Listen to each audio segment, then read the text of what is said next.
Hi there everybody, it's Mr. John from the Boys and Girls Club of Metro Los Angeles. First things first, before I even get into it, welcome back everybody. I'm so happy I'm back to be able to make content for you guys.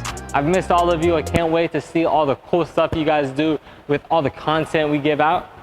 But with that being said, what we're going to be doing today is a drill that I call Dribbling 101. So Dribbling 101 pretty much just means we're going to introduce ourselves to dribbling, how to dribble a basketball, and also a couple of the rules and a couple of the key components when we're dribbling a basketball and when we're facing defenders.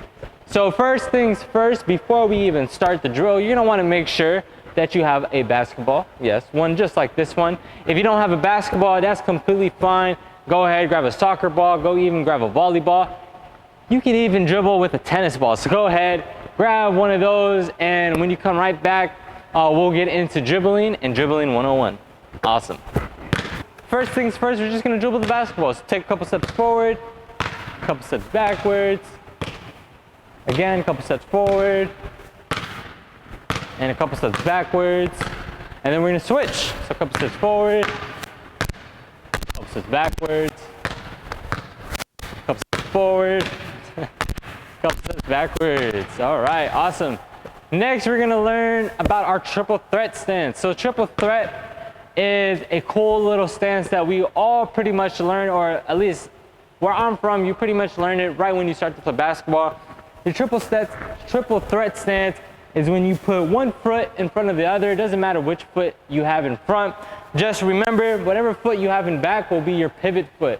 Your pivot foot can never be taken up. So again, if I'm facing like this and say I wanna move my feet, or I want to move the ball without dribbling, obviously we have to dribble every time unless we have our pivot foot. So if you use your pivot foot, you can move as much as you like, but you can't leave the space on where you're taking your pivot foot. So if I'm doing this and then I move to this, that does not count. That's moving your pivot foot, and people consider it travel. Which is, just want to make sure you don't travel. Stick your pivot foot to one spot, don't move it at all. And then what you're gonna do next is that you're gonna hold the ball with two hands on the side of the ball. What you're gonna do is you're gonna drop your butt down, get your elbow, point your elbows out, and you point one elbow to one side of the floor, to one basket, and your other elbow to the next. And what you're gonna do is you're just gonna sit and hold the ball at your hip. The reason why we call it a triple threat stance is that you get three options out of this stance. So one option can be, I can come back and just shoot. And you see how quick that was? I went from here to getting ready to shoot in just 1 second. You can also come from here and say somebody's guarding you, they're right in your face, hands everywhere, and you can't move. You can always pivot out and pass the ball. So if you want to pass it, you can pass it out. Or the last step, or the last thing into the pivot foot, is that you can move from right here and say somebody's, again, all in your face.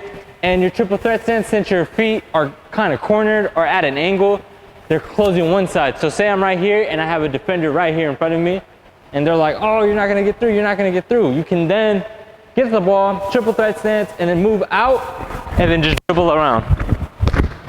So pretty much your triple threat stance just helps you with understanding understanding how to use your lower center of your gravity when using a basketball. So pretty much the low center gravity just means that you're putting all of your gravity and all the things that push us down to earth, you're going to put it all in your butt and focus it on your legs. So you're going to make sure that you can move, but also you want to be able to move your top half freely. Again, some people, as you get older, they play a little rougher, so they may try to steal your ball. You can use triple threat to move, pivot, and swing the ball to your sides. And that'll be our next drill, actually. So next, you're gonna stay in your triple threat stance.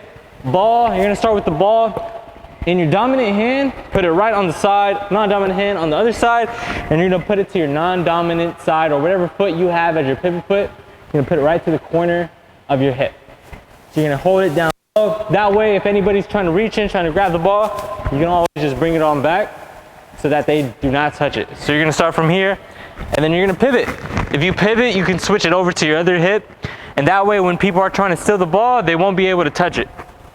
So you come right here, again, switch, And let's do this 10 times. So we're starting from here.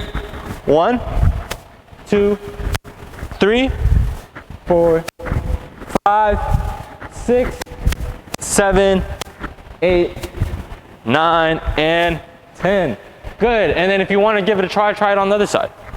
So again, remember I'm in my triple threat stance. So 1, or let me try my right foot as my pivot foot this time. So 1, 2,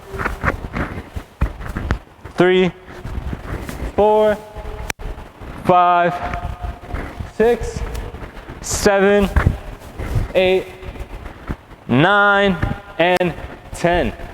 And as you notice, every time I move to my pivot foot, I'm not leaning all the way back, I'm not coming all the way back here, but I'm pushing into the defender. So pretty much that just means that if somebody's right in front of me, I'm making sure they're not gonna touch this ball. And I'm also gonna make sure that if they even try to reach in, that if I move my body a little bit, they'll get called a foul. So a foul is whenever someone tries to grab the ball or touch the ball and they end up hitting you. So you don't want that to happen.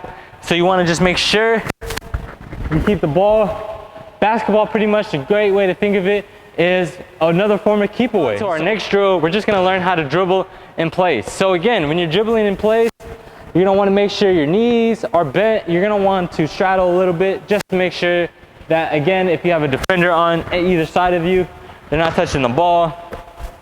So again, you're gonna bend your knees a little bit. And let's start with dribbling onto our right side 5 times in a row. And when you're dribbling, a couple of things that we should all know. You don't want to dribble really high. You don't want the ball to kind of almost hit your face, because that's way too high and then you don't have as much control.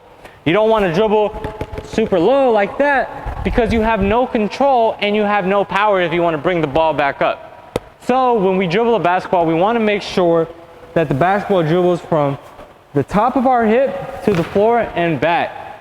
So that could be our first drill with dribbling. We're gonna practice with just making sure that we got the ball in our hand, and we can switch sides too. So we'll dribble once to our hip, 2, 3, 4, 5, 6, 7, 8, 9, and 10.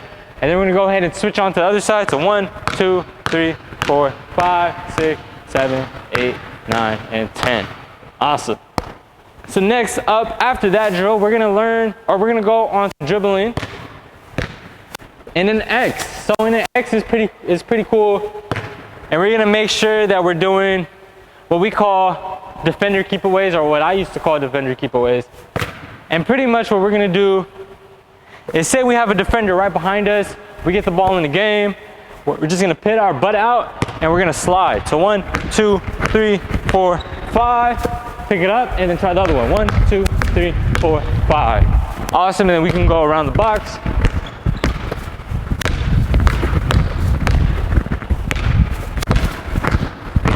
Cool. And I want you guys to try that. If you don't have a key near your house or at the park or whatever you're playing, you can always just go from side to side. So 1, and again, just making sure that we keep the ball. We're gonna be keeping the ball in front of us, and we're gonna wanna put our head up. Coach John has a tendency to sometimes put his head down when he starts to dribble, which is not a good thing. Whenever you dribble and you wanna get better, you always wanna make sure that you're dribbling and looking up. The reason for that is that if you're dribbling and looking down,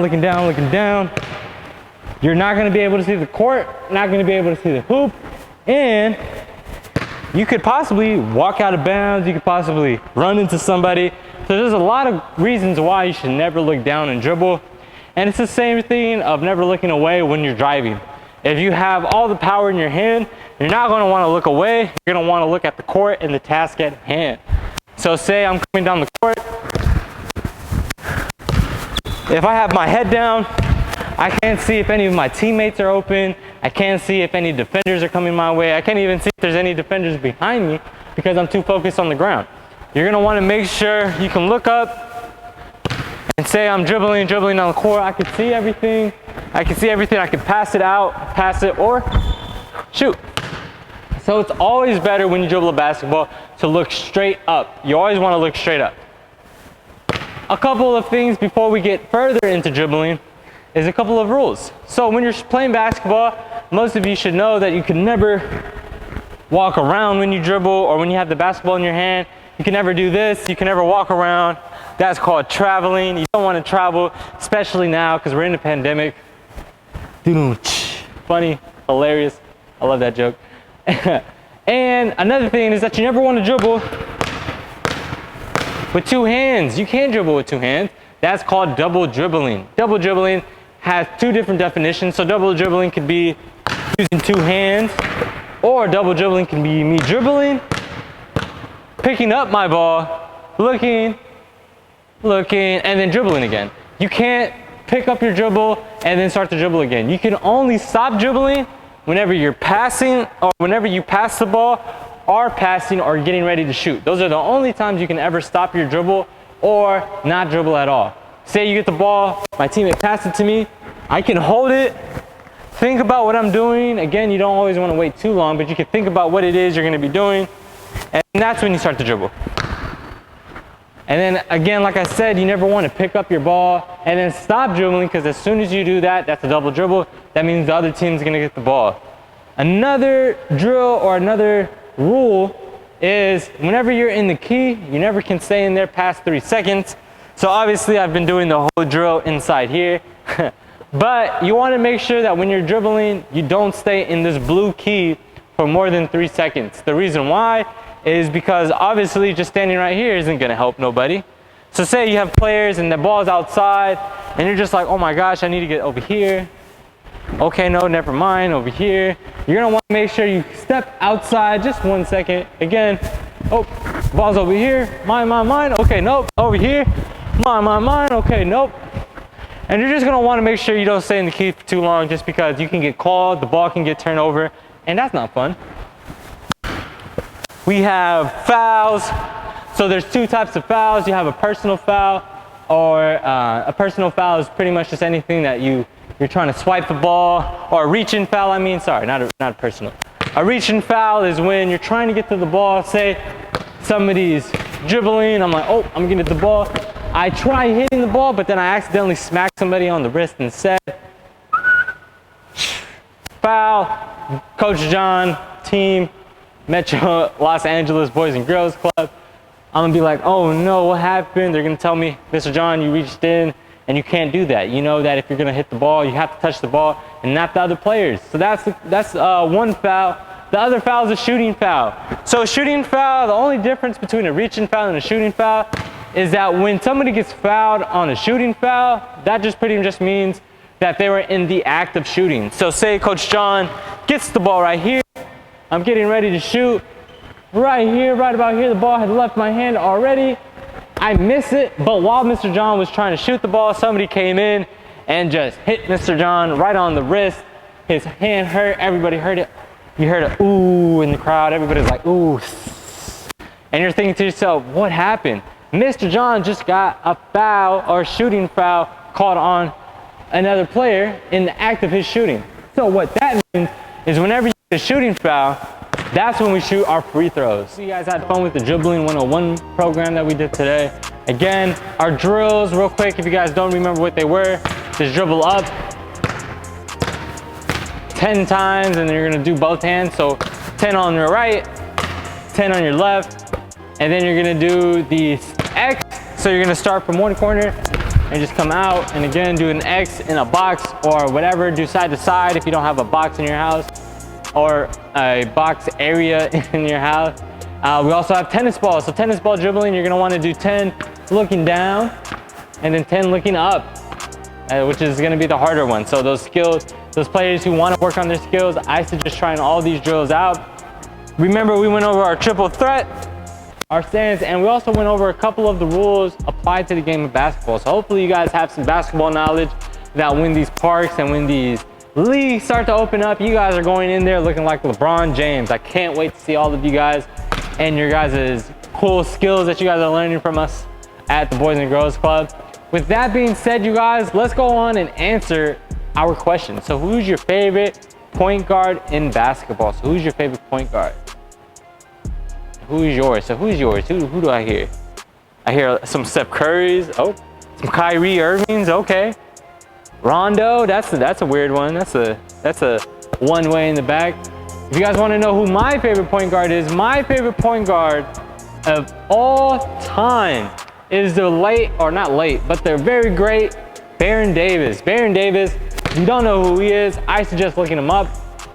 He was a fabulously skilled player. He played for the Golden State Warriors for a long time of his career. Again, I am a super big Warriors fan, so I watched Baron Davis play since I was a little kid, and every time he took the court, he knew how to dribble the ball correctly, he knew how to shoot, and he can even dunk with him being like 6'2".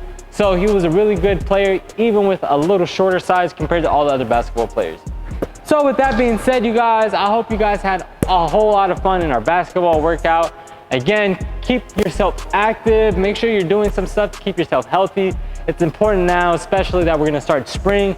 You get yourself healthy, you even take some time to go outside a couple of days. Remember to always stay safe, 6 feet apart. Don't share any basketballs at the park.